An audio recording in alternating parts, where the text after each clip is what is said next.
solo funcionan otros artículos. O sea que lo que hay que buscar ahí son, para recopilar información necesitamos ya sea otros artículos, trabajos de grado, tesis, pero el resto, o sea, no se puede otro tipo de fuente. Por eso tiene que ser una fuente confiable, que es lo que vamos a hablar ahorita, que hay tipos de fuentes, hay fuente primaria, secundaria y terciaria. Este tipo de ejercicio es más de carácter, es como el primer acercamiento, chicos, eso no es investigación, pero es lo más cercano a un trabajo de investigación. ¿Quiénes de acá han hecho ejercicios de investigación? Que tenga pregunta, hipótesis, método científico. No. Ok, ¿dónde, mamá? En el colegio. Yo hice un proyecto de investigación. Tenía toda la estructura. Toda la estructura. Un proyecto de investigación tiene planteamiento del problema, tiene la parte de la pregunta de investigación, que es el corazón, los objetivos, que los objetivos se tienen que redactar en infinitivo, generales específicos. Tiene marco teórico, tiene metodología, que es pensar el cómo, los antecedentes, que es que los antecedentes son los trabajos anteriores, ¿cierto?, de ese objeto de investigación, y tiene la parte del análisis, ¿cierto?, que serían los resultados, teniendo en cuenta que usted emplea una metodología. Entonces en la metodología sabe que si yo hago entrevistas, que si hago cuestionarios, que se llaman técnicas, y si hago observación participante, es decir, que si voy a un lugar y observo un fenómeno en específico. Todo eso hace parte de la metodología para llegar a unos resultados en pro de responder la pregunta. Chicos, en la investigación hablamos de 3 corrientes de investigación. Entonces, digamos que en nuestro caso nosotros hacemos parte de lo que llaman mal, porque para mí no es un buen concepto, y es que dicen que hay ciencias blandas y hay duras, ¿cierto? Las duras que tienen que ver con lo científico, con lo numérico, mientras que las blandas dicen que es mucho de interpretación. Entonces dicen que en humanidades la investigación es muy subjetiva. ¿Qué quiere decir? Que depende del investigador, qué es lo que usted piensa. Cuando uno hace un tipo de ejercicio como este que nos vamos a acercar, que es muy pequeñito, es complejo pero es muy pequeñito, o cuando uno hace una investigación en trabajo de grado, en el caso por ejemplo de los que cuando ya están finalizando, que cogen un centro y empiezan a hacer un tipo de investigación, eso es un trabajo, se vuelve trabajo de campo. La investigación requiere trabajo de campo. Eso no es investigación porque usted no va a tener trabajo de campo. Hay otro tipo de investigación que es documental, que realmente usted no dialoga con nadie ni observa nada, pero que usted le toca revisar un montón de trabajos, es decir, un montón de textos para poder responder una pregunta. En el caso de ustedes, luego de todo, digamos que lo que acabamos de decir, que tiene unos resultados, hay una conclusión y se ponen las referencias y listo. En la investigación también se cita, uno se debe respaldar, por eso es que hay un marco teórico. En el caso de ustedes, lo que ustedes, valga la redundancia, ustedes van a hacer son los antecedentes. Es decir, ustedes van a revisar de ese concepto que se ha dicho. Por eso es como este trabajo de artículo de revisión es como si ustedes hicieran solamente los antecedentes de algo. Sería solamente esa parte. Pero, ojo, el que se ha dicho. Entonces, chicos, hay algo muy importante. Usted va a pensar que se conoce del tema, es decir, va a buscar en las bases de datos qué se conoce, qué se ha investigado, en qué ámbitos, qué autores lo han trabajado, qué permanece conocido, desconocido, qué teorías se han empleado, qué no. Ya voy a dar un ejemplo de eso. Son preguntas que uno se hace para elegir el concepto, qué referencias o líneas de investigación no han trabajado, qué contradicciones o similitudes han encontrado. Entonces voy a hacer el ejemplo y ahorita sigo con la definición. Quiero que escuchen muy bien el ejemplo porque es lo que ustedes van a hacer. Entonces, chicos, primero yo quiero que ustedes piensen este trabajo no para esta materia, ni siquiera es para Verónica, no para esta materia, sino que ustedes puedan sacar de ahí alguna posibilidad incluso de trabajo de grado, ¿cierto? Que lo he hecho con otros compañeros y ya están están en octavo y siguieron con esa línea. Entonces no desaprovechen esta pequeña búsqueda que van a hacer porque puede ser un cimiento en pro de esto. Entonces, usted lo primero que va a preguntarse es cuál es la línea que a usted le interesa, ¿cierto? Si me interesa más lingüística, si me interesa literatura o pedagogía, ¿cierto? La pedagogía tiene que ver con todo lo que es la enseñanza, la didáctica, el currículo, ¿cierto? Y por eso es que ustedes, esa es como la transversal, que incluso ustedes la pueden ver con la otra licenciatura. digamos que es la base. La lingüística tiene que ver todo con que la lengua sea el objeto, la lengua.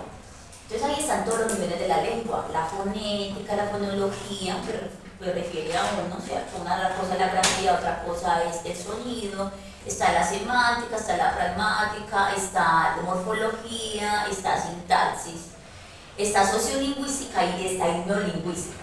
Si bien ustedes no han visto todos los niveles de la lengua, pues también tienen que, si les interesa eso, ustedes pueden explorar. Ya me explico con esa, porque mi ejemplo va a ser desde la línea lingüística, porque ese es muy fuerte. Y la otra es literatura. Cuando pensamos en literatura, es pensar todo lo que tenga que ver con literatura, ojo, no la enseñanza de la literatura, porque la enseñanza viene con ¿qué? Con pedagogía. Ahí es pensar netamente la literatura. Ejemplo, si a usted le interesa una obra en específico, si usted va a coger una obra es porque se la leyó, no es porque usted cogió el resumen por allá, porque entonces no nos sirve para responder la pregunta. Entonces usted tendría que tener el previo y es haber leído la obra y saber qué se ha hecho sobre esa obra, qué análisis, en fin. Entonces podría coger un autor, no puede coger un autor, puede coger entonces una obra, puede coger un periodo, puede coger un tema que se haya trabajado en la literatura. Ejemplo, me interesa cómo se ha abordado el concepto de mujer en determinado periodo, ¿cierto? No podemos decir mujer en la literatura, ¿por qué no? Porque sería muy amplio. Entonces ustedes cuando sus trabajos tienen que investigar. Como ustedes, ¿qué les toca hacer, chicos, con esto? Por eso es que yo les digo que puede ser en pareja. Ese tema usted tiene que revisar los trabajos de lo que se ha dicho, usted demora un montón. Porque si bien yo no le pido a usted que lo lea así concienzudamente y subraye, si le toca, no solo lee el resumen que le aparece en el artículo, hay que leer para que pueda entonces hacer ese triaje. Ahorita hablamos de qué es triaje. Entonces, si requiere que usted se reparta. Ejemplo, me interesa tal tema y encontramos 10 textos. Esos 10 textos hay que leer. Por eso 5 lo lee mi compañerito y 5 yo. Por eso yo los invito, no cargue a nadie, porque el trabajo es muy duro como para uno encima regalar esa nota tan facilito. Véndala entonces, si usted se hace con alguien, venda la nota, cóbrele. Porque de resto, muchachos, requiere mucho buscar en bases de datos, ya ustedes lo hicieron. Buscar los textos es el primer desafío, encontrar los textos en el bulo que a usted le interese, después leer los textos, después hacer el trabajo, después corregir el trabajo. Entonces, ya teniendo claro cuál es la línea, les voy a dar un ejemplo. Digamos que a mí me interesa lingüística, ¿cierto? A mí me interesa un concepto que es un fenómeno social, que es el piropo. A mí el piropo me ha llamado mucho la atención, porque si bien la gente dice que el piropo es un insulto, incluso algunas personas lo han estudiado así, como insulto, como acoso callejero, así lo han llamado. ¿Qué significa piropus? Porque así está en latín. Piropus significa una bola de fuego lanzada. Por eso, desde el origen uno pensaría, el piropo usted no lo pide, usted no pide que le den un piropo. Usted puede pedir un halago, ay, dígame cómo me veo, eso es un halago. Pero el piropo es un acto lingüístico que no se solicita, ¿cierto? Por ende, en algunos estudios sobre esa rama lo consideran acoso. Bueno, entonces digamos que a mí me interesa el concepto de piropo, ¿cierto? Ahora bien, aquí le están pidiendo a usted, que delimite. Yo no puedo ponerme a buscar en bases de datos qué significa entonces piropo y ya. ¿Por qué? Porque me quedaría muy amplio, piropo en Colombia, piropo, ¿cierto? Global. Entonces yo tengo que pensar, bueno, me interesa, hago una delimitación geográfica. Entonces, me interesa en Colombia. ¿Por qué? Esto me ayuda en la base de datos que voy a utilizar. ¿Cuáles bases de datos van a utilizar entonces? Las mismas, las de la universidad, las libres, Dialnet, Predalí. Listo. Si primero esta, si no encuentra, entonces ya se va a Google Académico, pero ojalá no tenga que recurrir ahí porque Google Académico ya hay demasiada pendejada también. Bueno, entonces, gracias. Ya pensamos en qué es el piropo y ya le di una delimitación. ¿Listo? O Colombia. Yo tengo que pensar variables. El piropo hace parte de la línea de la sociolingüística, ¿cierto? Sí. Para delimitar, no podría ser por ejemplo, Antioquia. Depende de mi intención. Yo también podría ser Antioquia, podría coger solamente Medellín, depende. Pero ojo, uno tiene que probar antes de delimitar completamente y cerrarlo. Porque se puede decir solo en Medellín y si solo encuentra un trabajo. Eso no basta.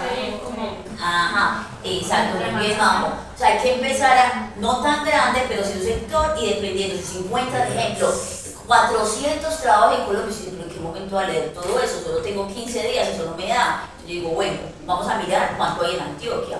Ah, bueno, en Antioquia solo me quedaron 8. Bueno, está bien. Pero si digo, no, en Antioquia todavía hay 200. Entonces ahora sí cojo Medellín, ¿cierto?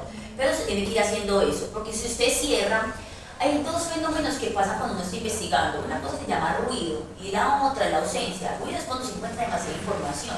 Usted dice, bueno, tal vez no estoy delimitando lo necesario porque estoy encontrando mucho.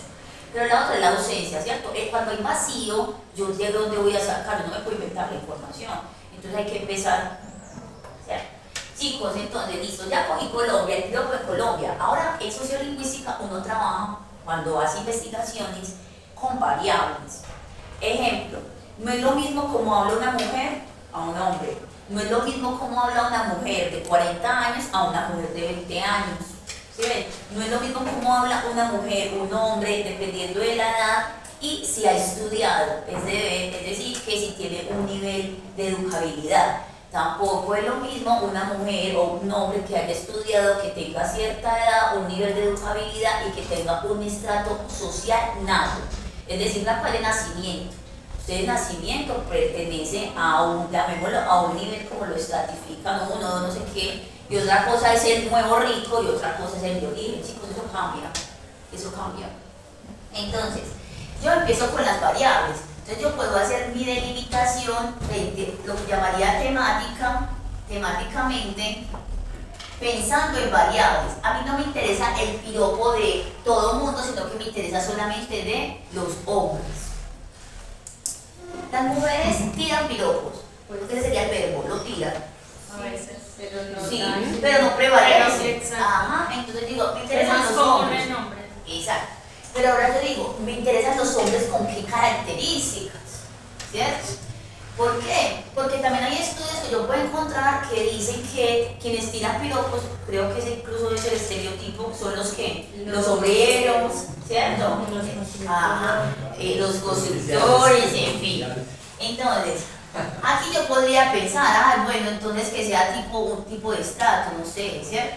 Esto lo voy a encontrar sin investigación, no puede que encuentre estrato bajo, pero digamos que a mí me interesa solo eso.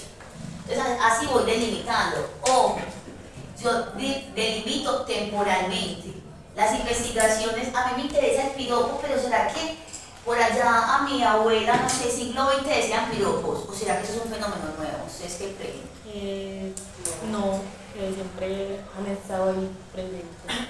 Entonces yo diría, no, a mí voy a coger solamente trabajos que vengan, no sé, voy a inventar, desde el 2000 hacia acá, me interesan cuánto es el rasgo, 24 años, ejemplo. Uno tiene que pensar la temporalidad, ¿cierto? Entonces, chicos, si yo pienso que me interesan los trabajos de tal año, chicos, yo les sugiero que no supere 10 años, ¿cierto? ¿Por qué? Porque ya eso está muy viejito. Digamos que con las investigaciones uno tiene que coger la información actual. ¿Por qué? Porque eso es una cadena. Esos trabajos actuales tuvieron que ir ¿a qué? A los anteriores. Entonces, ¿para qué ir por allá un trabajo de los años 1600? Si ya, pues, ya otras personas lo abordaron. Entonces uno coge los nuevos, los recientes. Ahora, chicos, hay algo muy importante. Eso se vuelve una pregunta. Pero yo tengo que corroborar eso, no es que yo me siente ahí con una hojita y ya. Solamente quiero ese concepto, solo quiero Colombia, solo que... No, usted tiene que verificar eso con qué, con bases de datos, a ver si se va a encontrar la información. Cuando se corrobore de que sí hay información, es decir, que en las bases de datos sí va a encontrar textos, usted formula una pregunta. ¿Qué es lo que usted quiere responder en ese artículo de revisión? Por ejemplo, yo quiero responder por algo, pero voy a explicarles primero. Hay algo que se llama pragmática, que para mí es la mejor asignatura donde uno comprende el uso de la lengua. Yo no sé, yo vi eso hace muchísimos años, estaba muy chiquita. cuando vi plasma tenía que por ahí 18 años.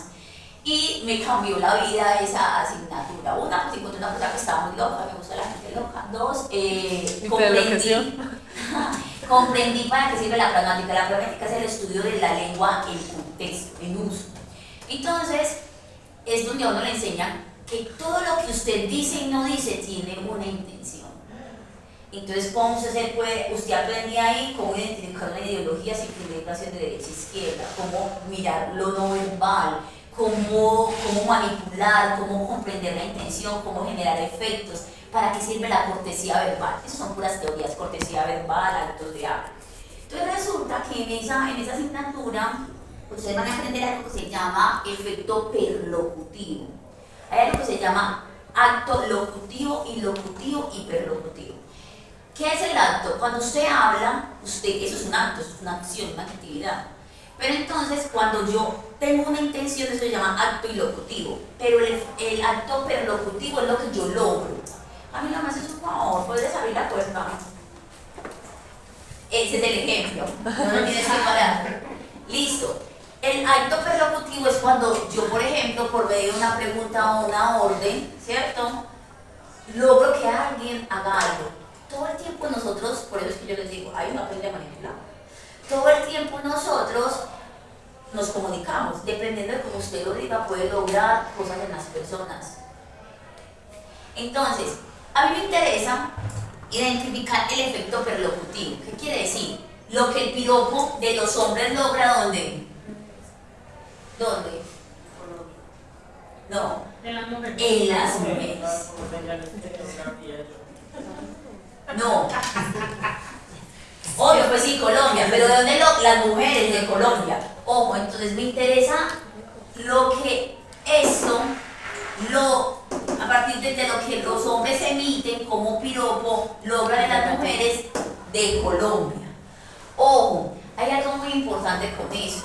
Yo podría preguntarme, ¿cuáles son los efectos, cierto, que logra el piropo en las mujeres de Colombia? Digamos que esa podría ser la pregunta. Yo voy a responder eso, me voy a poner a hacer una encuesta a los hombres o a las mujeres preguntándoles eso, para responder esa pregunta. No. Entonces, ¿ustedes qué harían? Ya esos son trabajos de investigaciones. Entonces, ustedes ya miran esas personas que han analizado, a qué han llegado, y yo puedo responder. Teniendo en cuenta el trabajo, y hay que citar, chicos, ese trabajo se cita demasiado. Entonces, teniendo en cuenta el trabajo de tal autor, se llega a la conclusión de que el efecto perlocutivo que logra el piropo en las mujeres es este y este. Otros trabajos han dicho que también es un acoso por eso, pero a otras mujeres les gusta. Chicos, esa investigación yo ya la hice, pero yo no la hice en artículo de revisión. Cuando yo me iba a grabar de filología, ese fue mi trabajo de grado. Entonces, ¿yo qué hice? Yo sí hice trabajo de campo, entonces yo entrevisté a las mujeres. Me interesaba el piropo del hombre, pero me interesaban son las mujeres. Primero, pues recordemos que yo ya soy muy viejita, entonces a mí me tocó eso de ir ahí caminando por el centro, preguntándoles a mujeres que creían que yo las iba a atracar. Pero ahora uno digamos que esa no se puede. Digamos, como una encuesta. Ajá. Entonces ya, ahora pues ya lo bueno es que hay muchas redes, uno ya puede compartir, hay más facilidad para uno investigar. Pero, ¿qué logré evidenciar? Que el efecto perlocutivo encontraba mujeres indiferentes que le dicen un piropo y ya como que sigue. Otras que se enojan y responden y dicen, ¿ves? Que le gusta. Pero hay que mirar, uno puede generar todos los efectos, pero ¿cuál es el que prevalece? Uno responde eso. Otras que simplemente se sentían halagadas, además ellas también decían, depende del piropo. Es que cuando usted le dice, ¿quién se lo murió? Yo se lo entierro, pues la reacción es distinta a cuando usted le dice, ¡ay, le dolió! Entonces es como que, la primera persona responde, porque es que el piropo no busca, eso es algo muy interesante, uno podría preguntarse, ¿cuál es la intención del piropo? Es otra pregunta. No pensar qué piensan las mujeres respecto, cómo reaccionan, sino cuál es la intención de decir un piropo. ¿Será que a usted le dicen un piropo realmente para entablar conversación? No. Pero hay algo que yo encontré en esa investigación, que muchas mujeres creían que le decían un piropo porque eran lindas. Para nada. El piropo sí lo puede decir si es gorda, si es más o menos, si es súper flaca. El piropo no depende de la belleza. El piropo, porque dice, ay, me dije, si cree que es por bonita, cero. El piropo lo que exalta es una cualidad, un atributo grande. Por ejemplo, si tiene los labios gruesos, le pueden decir desde ahí, si tiene la cadera, no sé qué. Si es demasiado flaquita, entonces precisamente eso es lo más notorio, entonces le van a decir por cualquier cosa si es barrigona, si tiene si va de rojo, si va de negro, o sea, ahí no importa, es algo que le llame la atención, pero no importa la belleza. Entonces uno podría preguntarse otra cosa, y es, ¿cuál es la intención entonces? Si no es precisamente para resaltar algo bonito, pero es que alguno lo puede considerar ofensa, ¿cuál es la intención del piropo? Y eso sería otro tipo de investigación, ¿cierto? De artículo. ¿A qué llegué yo? De que dependían muchas reacciones, ¿cierto? Entonces unas se sentían indiferentes, otras enojadas, otras les gustaba, se sentían halagadas, ¿cierto? Pero en el trabajo yo también diferenciaba eso, una cosa es un halago y otra cosa es un piropo, ¿cierto? Bueno, y el piropo es indirecto, o sea, es directo e indirecto porque eso también depende de actos. En fin, chicos, ¿qué es importante acá?